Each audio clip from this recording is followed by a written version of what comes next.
L'onde est le phénomène originel qui a engendré le monde. La cymatique est l'étude du son visible. Le mot cymatique vient de la racine du mot grec cyma qui signifie onde ou vibration. Ernst Chladni, un musicien et physicien allemand du 8e siècle, fut un des premiers scientifiques occidentaux à étudier sérieusement le phénomène de l'onde. Chladni découvrit qu'en versant du sable sur des plaques de métal et en les faisant ensuite vibrer avec un archet de violon, le sable se regroupe en modèles. Différentes formes géométriques se dessinent selon la vibration produite. Chladni archiva un catalogue entier de ces formes qu'on désigne sous le nom des figures de Chladni. On peut trouver un grand nombre de ces modèles dans le monde naturel, comme les taches sur la tortue ou les modèles tachetés des léopards.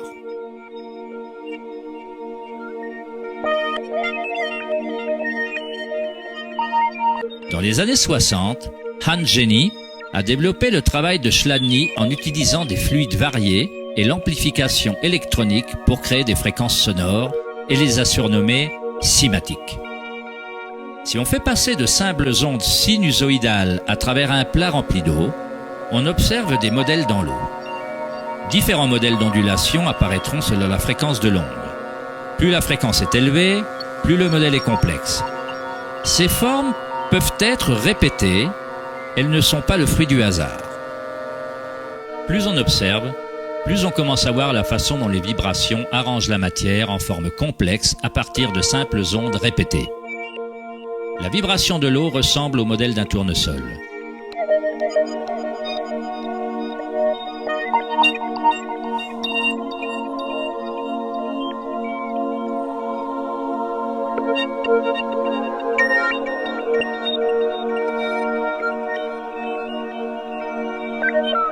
On obtient un modèle différent en changeant simplement la fréquence du son.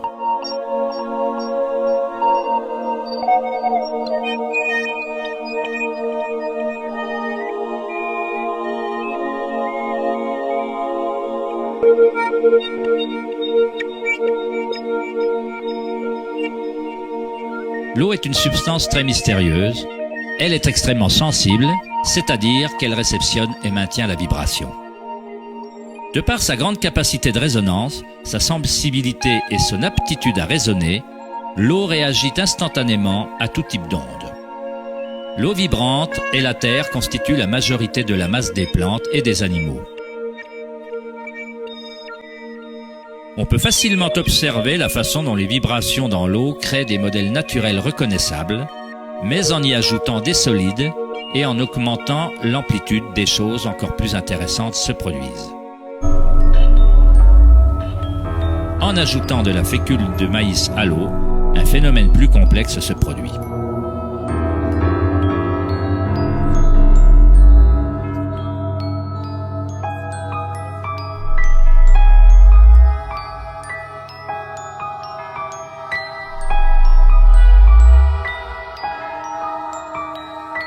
Il est possible qu'on puisse observer les principes mêmes de la vie, alors que les vibrations transforment la tache de fécule de maïs en ce qui ressemble à un organisme mouvant.